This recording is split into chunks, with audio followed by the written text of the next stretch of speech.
shout out. Go to timcast.com, watch Infringed, become a member if you haven't already. For those that are just tuning in, go to timcast.com, right on the front page, you will see a Lauren Southern film, Infringed, Gun Rights in America. It is nearly 2 hours. You gotta watch it. You guys did amazing work on this. But let's break this down. YouTube has a bunch of crazy rules on guns. They take it very, very seriously. Now, I think it's fair to a certain degree, right? YouTube says no live streaming any kind of gun content. And I'm like, their concern is that someone's going to go on a rampage. But I honestly don't think that makes sense. You can't post any kind of violent criminal activity on YouTube at all. Why ban live streams? I think the big issue, YouTube, Facebook, and probably Instagram, they don't want people promoting gun rights in the United States or anywhere, and they can't just outright remove it. But there have been a bunch of issues that have happened with YouTube a while and Google.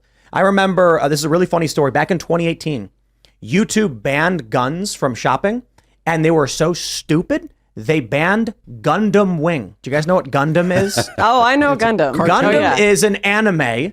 And it's Gundam, and they're giant fighting Japanese robots in space. Yeah. And Google banned people trying to buy it because they were trying to suppress the word gun. So I certainly think it's overtly political, and they are working. Let me just add this to it.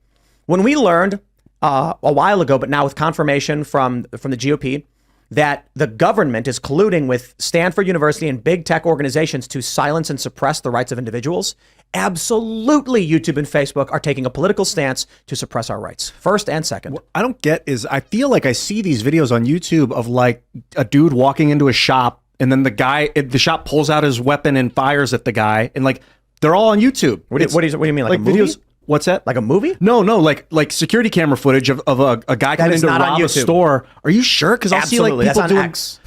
That's for on sure Twitter, on X, Twitter but X. like it'll be like a guy doing talking about the video, and then the guy will walk in and he'll pull out the gun and like. If it's like a mainstream media channel, I remember after some of the mass shootings that happened, and the whole monetization video issue came about on YouTube. Like Jimmy Fallon Tonight, Jimmy Kimmel, all of these people were able to do videos about the mass shootings that were monetized, but no one else could. So you may have seen that on mainstream media channels go ahead. There are a couple channels that do cover that. There's one called Active Self-Protection, which I forget the guy's name, but he actually covers international stuff. A lot of times you'll have stuff from South America, but it's always some kind of security footage, and he will go over what could have been done better if it was an actual self-defense shooting. If it was it's just probably not monetized though. Yeah, probably Donut not. operators I don't imagine. Donut does that too. Yeah, Donut does the same. Self-Protection has 3 million subscribers. Donuts, yeah. So I think I don't want to talk about the strategies people use to get around. Then we won't. these issues. Yeah, it's not straightforward. Let's put it that way. No, it's not. But, and we know there are a lot of very serious rules. I remember that a bunch of the big gun YouTubers were talking about the restrictions that were placed, and they're weird and hard to understand. But I think it's fair to say YouTube taking down this manifesto serves nothing but the gun control narrative and the left liberal establishment narrative.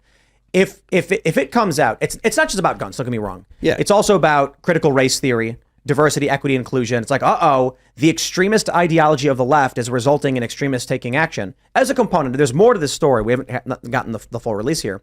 But I think a core component is there are powerful interests that want to ban guns in government and the private sector. And it is beneficial if you can shut down any motivating, any information on motivation. So then when no one knows what happened, you can say, guess we got to ban guns. Yep.